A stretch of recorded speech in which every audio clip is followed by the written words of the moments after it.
Hello viewers, are you sitting comfortably? Then I'll begin.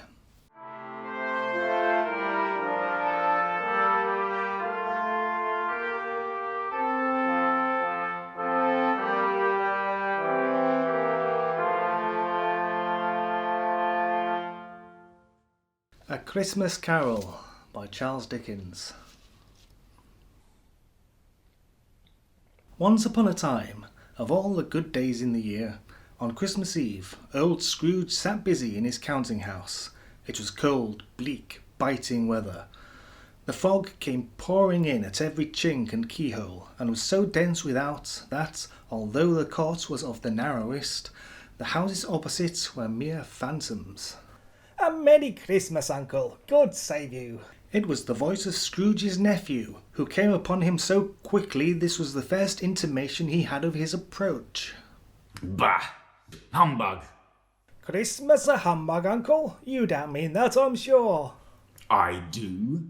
Merry Christmas. What right have you to be merry? What reason have you to be merry? You're poor enough. Come then, what right have you to be dismal? What reason have you to be morose? You're rich enough. Bah! Humbug! Don't be cross, Uncle. What else can I be? When I live in such a world of fools as this, Merry Christmas, out upon Merry Christmas. What's Christmas time to you but a time for paying bills without money, a time for finding yourself a year older and not an hour richer, a time for balancing your books and having every item in them through a round dozen of months presented dead against you. Uncle! Nephew, keep Christmas in your own way and let me keep it in mine. Keep it, but you don't keep it. Leave me alone then. Much good may it do you. Much good it has ever done you. Don't be angry, Uncle. Come, dine with us tomorrow. If I could work my will, every idiot who goes about with Merry Christmas on his lips should be boiled with his own pudding and buried with a stake of holly through his heart. He should. But why? Why? Why did you get married? 'Cause I fell in love. Because you fell in love. Good afternoon. Nay, Uncle, but you never came to see me before that happened. Why give it as a reason for not coming now? Good afternoon. I want nothing from you. I ask nothing of you. Why cannot we be friends? Good afternoon. I am sorry, with all my heart, to find you so resolute. We have never had any quarrel to which I've been a party, but I've made the trial in homage to Christmas, and I'll keep my Christmas humour to the last. So, a Merry Christmas, Uncle. Good afternoon. And a Happy New Year. Good afternoon. His nephew left the room without an angry word, notwithstanding. Letting Scrooge's nephew out had let two other people in. They were portly gentlemen, pleasant to behold, and now stood, one with his hat off, in Scrooge's office. They had books and papers in their hands and bowed to him. Scrooge and Marley's, I believe. Have I got the pleasure of addressing Mr. Scrooge or Mr. Marley? Mr. Marley has been dead these 7 years. He died 7 years ago this very night. We have no doubt his liberality is well represented by his surviving partner. At this festive season of the year, Mr. Scrooge, it is more than usually desirable that we will make some slight provisions for the poor and destitute who suffer greatly at the present time. Are there no prisons? Plenty of prisons. And the union workhouses? Are they still in operation? They are still. I wish I could say they were not. The treadmill and the poor law are in full vigour then? Both very busy, sir.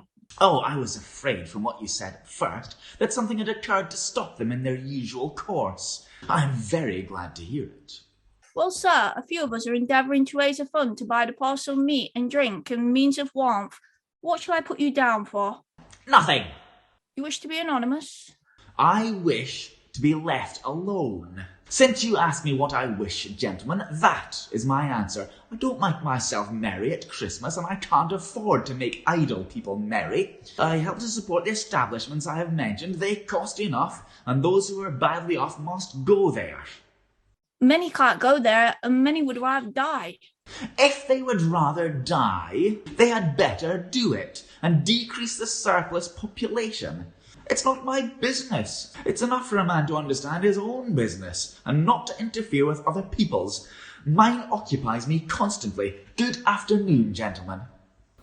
Seeing clearly it would be useless to pursue their point, the two gentlemen withdrew. At length the hour of shutting up the counting-house arrived. With an ill will, Scrooge dismounted from his stool, and tacitly admitted the facts to the expectant clerk in the tank, who instantly snuffed his candle out. You'll want all day tomorrow, I suppose.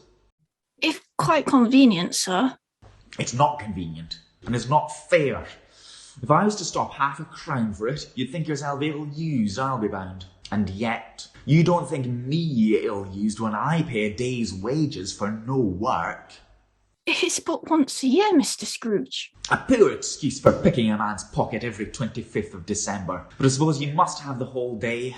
Be here earlier the next morning. The clerk promised that he would, and Scrooge walked out with a growl. The office was closed in a twinkling, and Scrooge took his melancholy dinner in his usual melancholy tavern. He lived in chambers which had once belonged to his deceased partner. They were a gloomy suite of rooms, in a lowering pile of building up a yard where it had so little business to be. It was old enough now, and dreary enough, for nobody lived in it but Scrooge. He did pause with a moment's irresolution before he shut the door, but there was nothing, so he said "Pooh, pooh," and closed it with a bang. Quite satisfied, he locked his door and locked himself in, double locked himself in, which was not his custom. Thus secured against surprise, he took off his cravat, put on his dressing gown and slippers and his nightcap, and sat down before the fire to take his gruel. As he threw his head back in the chair, his glance happened to rest upon a bell, a disused bell, that hung in the room, and communicated for some purpose now forgotten with a chamber in the highest story of the building. It was with great astonishment, and with a strange inexplicable dread, that, as he looked, he saw this bell begin to swing. It swung so softly in the outset that it scarcely made a sound, but soon it rang out loudly, and so did every bell in the house. They were succeeded by a clanking noise. Deep down below the cellar door flew open with a booming sound, and then he heard the noise much louder on the floors below, then coming up the stairs, then coming straight towards his door. It's humbug still. I won't believe it. His colour changed, though, when, without a pause, it came on through the heavy door and passed into the room before his eyes. The same face, the very same, Scrooge's former partner, Marley. Though he looked the phantom through and through, Scrooge was still incredulous and fought against his senses. How now? What do you want with me? Much. Who are you? Ask me who I was. Who were you then? In life, I was your partner, Jacob Marley. You don't believe in me. I don't. What evidence would you have of my reality beyond that of your senses? I don't know. Why do you doubt your senses? Because a little thing affects them. A slight disorder of the stomach makes them cheats. You may be an undigested crumb of beef, a blot of mustard, a crumb of cheese, a fragment of an underdone potato. There's more of the gravy than of the grave about you, whatever you are. Humbug, I tell you, humbug. At this the spirit raised a frightful cry and shook its chain with such a dismal and appalling noise. Mercy! Dreadful apparition, why do you trouble me? Man of the worldly mind, do you believe in me or not? I do, I must. But why do spirits walk the earth, and why do they come to me? You are fettered. Tell me why. I wear the chain I forged in life. I made it link by link, and yard by yard. I girded it of my own free will, and of my own free will I bore it. Is its pattern strange to you? Or would you know the weight and length of the strong coil you bear yourself? It was full and heavy and long as this 7 Christmases ago. You have laboured on it since. What a ponderous chain. Jacob! Oh, Jacob Marley, tell me more. Speak comfort to me, Jacob. I have none to give. It comes from other regions, Ebenezer Scrooge, and is conveyed by other ministers to other kinds of mercy. I have had no rest, no peace. The incessant torture of remorse. Now hear me. My time is nearly gone. I will.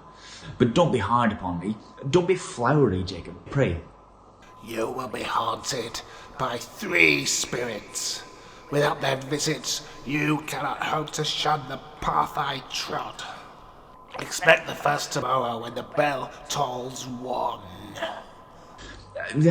Couldn't I take them all at once and have it over, Jacob? Expect the second on the next night at the same hour. The third upon the next night when the last stroke of 12 has ceased to vibrate. Look to see me no more, and look that, for your own sake, you remember what has passed between us. When it had said these words, the spectre floated out on the bleak, dark night. Scrooge closed the window and examined the door by which the ghost had entered. He tried to say humbug, but stopped at the first syllable, and, being much in need of repose, went straight to bed, without undressing, and fell asleep upon the instant. When Scrooge awoke, it was so dark he could scarcely distinguish the transparent window from the opaque walls of his chamber. Marley's ghost bothered him exceedingly. Every time he resolved within himself, after mature inquiry, that it was all a dream, his mind flew back again, like a strong spring released, to its first position, and presented the same problem to be worked out all through. Was it a dream or not? Light flashed up in the room upon the instant, and the curtains of his bed were drawn aside, and Scrooge, starting up into a half-recumbent attitude, found himself face to face with the unearthly visitor who drew them. Are you the spirit, sir, who was coming foretold to me? I am. Who and what are you? I am the ghost of Christmas past. Long past? No, your past. Your reclamation, then. Take heed, rise, and walk with me. The grasp, though gentle as a woman's hand, was not to be resisted. They passed through the wall, and they were now in the busy thoroughfares of a city, where shadowy passengers passed and repassed. It was made plain enough by the dressing of the shops that here too it was Christmas time again, but it was evening, and the streets were lightened up. The ghost stopped at a certain warehouse door. Do you know this doorway? Know it? Was I apprentice here? They went in. At the sight of an old gentleman in a Welsh wig, sitting behind such a high desk that, if he had been 2 inches taller, he must have knocked his head against the ceiling, Scrooge cried in great excitement. Why, it's old Fezziwig, bless his heart, it's Fezziwig alive again. Yo ho! No more work tonight. Christmas Eve. Let's have the shutters up before a man can say Jack Robinson. You wouldn't believe how those 2 fellows went at it. They charged into the street, closing the shutters, and came back before you could have counted to 12, panting like racehorses. In came a fiddler with a music book, and went up to the lofty desk. In came Mrs. Fezziwig, one vast substantial smile. There were dances, and there were forfeits, and more dances, and there was cake, and there was negus, and there was a great piece of cold roast, and there was a great piece of cold boiled, and there were mince pies and plenty of beer. When the clock struck 11, this domestic ball broke up. Mr. and Mrs. Fezziwig took their stations, one on either side of the door, and, shaking hands with every person individually as he or she went out, wished him or her a Merry Christmas. When everybody had retired but the two apprentices, they did the same to them, and thus the cheerful voices died away. The lads were left to their beds, which were under a counter in the back shop. During the whole of this time, Scrooge had acted like a man out of his wits. His heart and soul were in the scene, and with his former self. He corroborated everything, remembered everything, enjoyed everything, and underwent the strangest agitation. It was not until now, when the bright face of his former self was turned from them, that he remembered the ghost, and became conscious it was looking full upon him. A small matter to make these silly folks full of gratitude. He has spent but a few pounds of your mortal money, 3 or 4 perhaps. Is that so much that he deserves this praise? It isn't that, Spirit. He has the power to render us happy or unhappy, to make our service light or burdensome, a pleasure or a toil. Say that his power lies in words and looks, in things so slight and insignificant that it is impossible to count and add up. I mean, what then? The happiness he gives is quite as great as if it cost a fortune. He felt the Spirit's glance and stopped. What is the matter? Nothing particular. Something, I think. No, I should be like to be able to say a word or two to my clerk just now, that's all. My time grows short. Quick! Again, Scrooge saw himself. He was older now, a man in the prime of life. His face had not the harsh and rigid lines of later years, but it had begun to wear the signs of care and avarice. There was an eager, greedy, restless motion in the eye, which showed the passion that had taken root, and where the shadow of the growing tree would fall. He was not alone, but sat by the side of a fair young girl in a morning dress, in whose eyes there were tears which sparkled in the light. It was Belle, the only woman Scrooge had ever loved, and whose previous appearance in this story was edited out for time. It matters little. To you, very little. Another idol has displaced me, and if it can cheer you and comfort you in time to come, as I would have tried to do, I have no just cause to grieve. What idol replaced you? A golden one. This is the even-handed dealing of the world. There is nothing on which it is so hard as poverty, and there is nothing it professes to condemn with such severity as the pursuit of wealth. You fear the world too much. All your other hopes have merged into the hope of being beyond the chance of its sordid reproach. I have seen your nobler aspirations fall off one by one, until the master passion, gain, engrosses you, have I not? What then? Even if I have grown so much wiser, what then? Am I not changed towards you? Our contract is an old one. It was made when we were both poor and content to be so, until, in good season, we could improve our worldly fortune by our patient industry. You are changed. When it was made, you were another man. Oh, I was a boy. Your own feeling tells you that you are not what you are. I am. That which promised happiness when we were one in heart is fraught with misery now that we are two. How often and how keenly have I thought of this? I will not say. It is enough that I have thought of it and can release you. He was about to speak, but, with her head turned from him, she resumed. You may. The memory of what is past half makes me hope you will have pain in this, a very, very brief time, and you will dismiss the recollection of it gladly as an unprofitable dream from which it happened. Well, that you awoke. May you be happy with the life you've chosen. She left him, and they parted. Spirit, remove me from this place. I told you these were shadows of the things that had been, that they are what they are. Do not blame me. Leave me, take me back, haunt me no longer. Scrooge was conscious of being exhausted and overcome by an irresistible drowsiness. Finding himself in his own bedroom, he barely had time to reel to bed before he sank into a heavy sleep. Awakening in the middle of a prodigiously tough snore and sitting up in bed to get his thoughts together, Scrooge had no occasion to be told that the bell was again upon the stroke of 1. He got up softly and shuffled in his slippers to the floor. The moment Scrooge's hand was on the lock, a strange voice called him by his name and bade him enter. He obeyed. It was his own room, there was no doubt about that. There sat the second spirit, peeping round the door.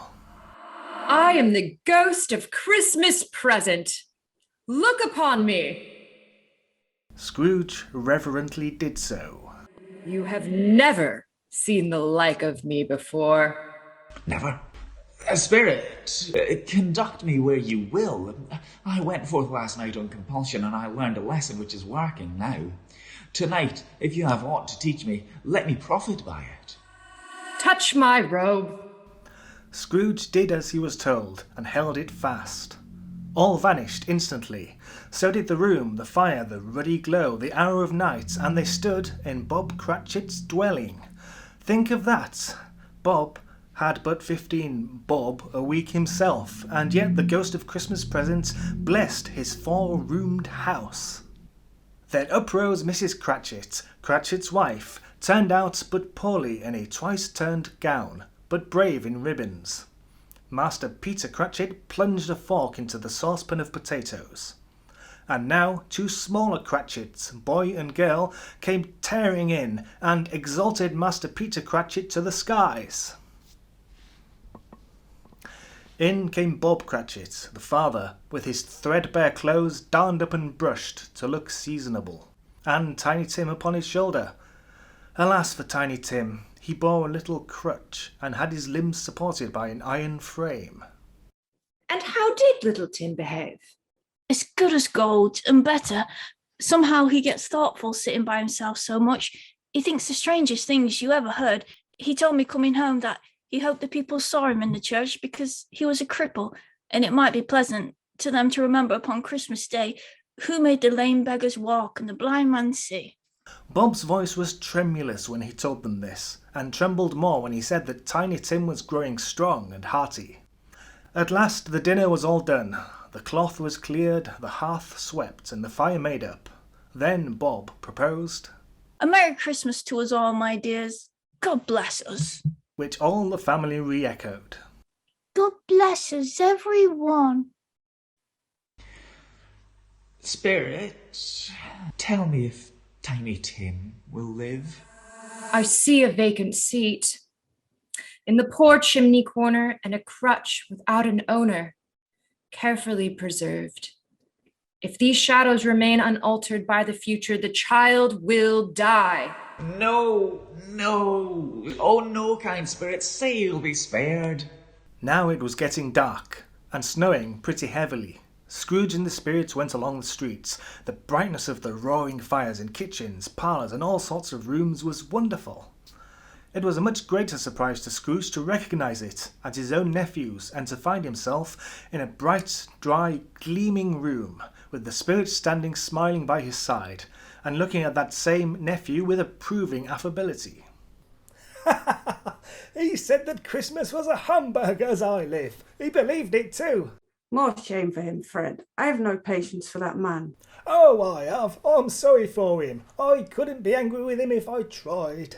Who suffers by his ill whims? Himself, always. He takes it into his head to dislike us. What's the consequence? He loses some pleasant moments which could do him no harm.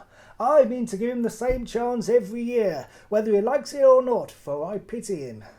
He may rail at Christmas till he dies, but he can't help thinking better of it, that's something, and I think I shook him yesterday.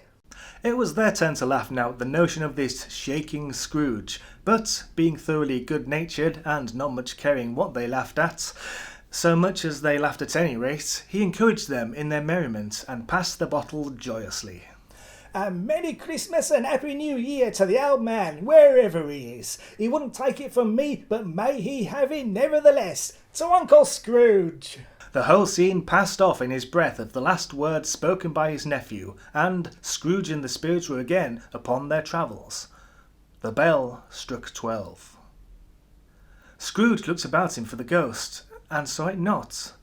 As the last stroke ceased to vibrate, he remembered the prediction of old Jacob Marley, and, lifting up his eyes, beheld a solemn phantom, draped and hooded, coming, like a mist along the ground, towards him. The phantom slowly, gravely, silently approached. It was shrouded in a deep black garment which concealed its head, its face, its form, and left nothing of it visible save one outstretched hand. Am I come in the presence of Christmas yet to come? The spirit answered not, but pointed onward with its hand. You were about to show me the shadows of things that have not happened, but will happen in the time before us. Is that so, Spirit? I fear you more than the spectres I have seen, but as I know your purpose is to do me good, lead on, the night is waning fast and it is precious time to me, I know, lead on, Spirit. The phantom moved away as it had come towards him. Scrooge followed in the shadow of its dress, which bore him up, he thought, and carried him along. They entered poor Bob Cratchit's house, the dwelling he had visited before, and found the mother and the children seated round the fire. Bob Cratchit spoke. I'm so sad that my son Tiny Tim has died. As am I, and I believe Scrooge to be indirectly responsible. The ghost of Christmas yet to come conveyed him as before, though it's a different time, he thought. Indeed, there seemed no order in these later visions, save that they were in the future. Indeed, the spirit did not stay for anything, but went straight on. The spirit stopped. Its hand was pointed outward. Scrooge followed it until they reached an iron gate. He paused to look round before entering. A churchyard. The spirit stood among the graves and pointed down to one. Scrooge advanced towards it, trembling. Before I draw nearer to that stone to which you point, answer me one question. Are these the shadows of things that will be, or are they shadows of things that may be only? Still the ghost pointed downward to the grave by which it stood. Scrooge crept towards it, trembling as he went, and, following the finger, read upon the stone of the neglected grave his own name, Ebenezer Scrooge. The finger pointed from the grave to him and back again. No, Spirit. No, no, no! The finger was still there. Spirit, hear me. I am not the man I was. I will not be the man I have been but for this intercourse. Why show me this if I am past all hope? For the first time, the hand appeared to shake. Good Spirit, your nature intercedes for me and pities me. Assure me that I may yet change these shadows you have shown me by an altered life. The kind hand trembled. I will honour Christmas in my heart and try to keep it all the year. I will live in the past, the present and the future. The spirits of all three shall strive within me. I will not shut out the lessons that they teach. Oh, tell me I may sponge away the writing on this stone. Holding up his hands in a last prayer to have his fate reversed, he saw an alteration in the phantom's hood and dress. It shrunk, collapsed, and dwindled down into a bedpost. Yes, and the bedpost was his own. The bed was his own. The room was his own. Best and happiest of all, the time before him was his own, and to make amends in. I will live in the past, the present and the future. The spirits of all three shall strive within me. Oh, Jacob Marley and heaven and the Christmas time be praised for this. I say it on my knees, old Jacob, on my knees. He was so fluttered and so glowing with his good intentions that his broken voice would scarcely answer to his call. He had been sobbing violently in his conflict with the spirits, and his face was wet with tears. The shadows of the things that would have been may be dispelled. They will be, I know they will. His hands were busy with his garments all this time, turning them inside out, putting them on upside down, tearing them, mislaying them, making them parties to every kind of extravagance.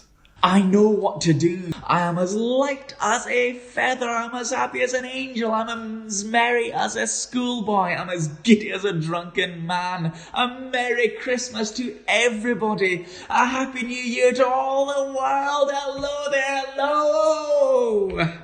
He had frisked into the sitting room and was now standing there, perfectly winded. There's the door by which the ghost of Jacob Marley entered. Oh, there's the corner with the ghost of Christmas presents at. And there's the window where I saw the wandering spirits. It's all right, it's all true, it all happened. Oh, yes! Really, for a man who'd been out of practice for so many years, it was a splendid laugh, a most illustrious laugh, the father of a long, long line of brilliant laughs. I don't know what day of the month it is. I don't know how long I've been among the spirits. I don't know anything. I'm quite a baby. Never mind, I don't care. I'd rather be a baby. Oh, yes, woo! Running to the window, he opened it and put out his head. No fog, no mist. Clear, bright, jovial, stirring, cold, piping for the blood to dance to. Golden sunlight, heavenly sky, sweet fresh air, merry bells. Oh, glorious, glorious! Scrooge called downward through the window to a boy in Sunday clothes. What's today? Eh? What's today, my fine fellow? Today? Why, Christmas Day. It's Christmas days! I haven't missed it. The spirits have done it all in one night. They can do anything. Of course they can. Of course they can. Hello, my fine fellow. Hello! Do you know the poulterers in the next street but one at the corner? I should hope I did. Oh, an intelligent boy. Remarkable boy. Do you know whether they've sold that prize turkey that was hanging up there? Not the little prize turkey, the big one. What? The one as big as me? Oh, what a delightful boy. It's a pleasure to talk to him. Yes, my buck. It's hanging there now. Is it? Go and buy it. Go and buy it and tell them to bring it here, that I may give them the directions to where to take it. Come back with the man and I'll give you a shilling. Come back with him in less than 5 minutes and I'll give you half a crown. The boy was off like a shot. I'll send it to Bob Cratchit. He shan't know who sends it. It's twice the size of Tiny Tim. Joe Miller never made such a joke as sending it to Bob's will be. The hand in which he wrote the address was not a steady one, but write it he did, somehow, and went downstairs to open the street's door, ready for the coming of the poulterer's man. Here's the turkey. Oh, hello. Here you are. Oh, Merry Christmas. It was a turkey. He never could have stood upon his legs, that bird. He would have snapped them short off in a minute, like sticks of sealing wax. Why, it's impossible to carry that to Camden Town. You must have a cab. The chuckle with which he said this, and the chuckle with which he paid for the turkey, and the chuckle with which he paid for the cab, and the chuckle with which he recompensed the boy, were only to be exceeded by the chuckle with which he sat down breathless in his chair again, and chuckled till he cried. He dressed himself in all his best, and at last got out onto the streets. The people were by this time pouring forth, and, walking with his hands behind him, Scrooge regarded every one with a delighted smile. He looked so irresistibly pleasant, in a word, that 3 or 4 good-humoured fellows said, "Good morning, sir. Merry Christmas to you." He had not gone far, when, coming on towards him, he beheld the portly gentleman who had walked into his counting-house the day before, and said, "Scrooge and Marley's, I believe." My dear sir, how do you do? I hope you succeeded yesterday. It was very kind of you. A Merry Christmas to you, sir. Mr. Scrooge? Yes, that is my name, and I fear it may not be pleasant to you. Allow me to ask your pardon, and will you have the goodness... Lord bless me! My dear Mr. Scrooge, are you actually for real? If you please, not a farthing less. A great many back payments are included in it. I assure you, will you do me that favour? My dear sir, I don't know what to say to such Don't say anything, please. Come and see. Will you come and see me? I will. I am much obliged to you. I thank you 50 times. Bless you. He went to church and walked about the street and watched the people hurrying to and fro and patted children on the head and questioned beggars and looked down into the kitchens of houses and up into the windows, found that everything could yield him pleasure. He had never dreamed that any walk, that anything could give him so much happiness. In the afternoon, he turned his steps towards his nephew's house. He passed the door a dozen times before he had the courage to go up and knock, but he made a dash and did it. Is your master at home, my dear? Yes, sir. Where is he, my love? He's in the dining room, sir, along with mistress. I'll show you upstairs, if you please. Oh, thank you. He knows me. I'll go in here, my dear. He turned the doorknob gently and sidled his face in, round the door. Fred! Oh, bless my soul! Who's there? It's I, your Uncle Scrooge. I've come to dinner. Will you let me in, Fred? Let him in? It's a mess he didn't shake his arm off. He was at home in 5 minutes. Nothing could be heartier. Wonderful party, wonderful games, wonderful happiness. But Scrooge was early at the office the next morning. Oh, he was early. If only he could be there first and catch Bob Cratchit coming late. That was the thing he'd set his heart upon. And he did it. Yes, he did. The clock struck 9. No Bob. 1:15. No Bob. He was fully 18 minutes and a half behind his time. Scrooge sat with his door wide open that he might see him come in. His hat was off before he opened the door, his comforter too. He was on his stool in a jiffy, driving away with his pen, as if he were trying to overtake 9 o'clock. Hello. What do you mean by coming here at this time of day? I'm very sorry, sir. I'm behind my time. You are. Yes, I think you are. Step this way, sir, if you please. It's only once a year, sir. It shall not be repeated. I was making rather merry yesterday, sir. Now, I'll tell you what, my friend. I'm not going to let this kind of thing stand any longer. And therefore, I am about to raise your salary. A Merry Christmas, Bob. Bob trembled and got a little nearer to the ruler. He had a momentary idea of knocking Scrooge down with it, holding him and calling to the people in the court for help and a straight waistcoat. A merrier Christmas, Bob, my good fellow, than I have given you for many a year. I'll raise your salary and endeavour to assist your struggling family, and we will discuss your affairs this very afternoon over a Christmas bowl of smoking bishop, Bob. Make up the fires and buy another coal scuttle before you dot another I, Bob Cratchit. Scrooge was better than his word. He did it all, and infinitely more, and to Tiny Tim, who did not die, he was a second father. He became as good a friend, as good a master, and as good a man as the good old city knew, or any other good old city, town or borough in the good old world. Some people laughed to see the alteration in him, but he let them laugh and little heeded them, for he was wise enough to know that nothing ever happened on this globe for good at which some people did not have their fill of laughter at the outset. His own heart laughed, and that was quite enough for him. Scrooge had no further intercourse with spirits, but lived upon the total abstinence principle ever afterwards, and it was always said of him that he knew how to keep Christmas well, if any man alive possessed the knowledge. May that be truly said of us, and all of us. And so, as Tiny Tim observed, God bless us, every one.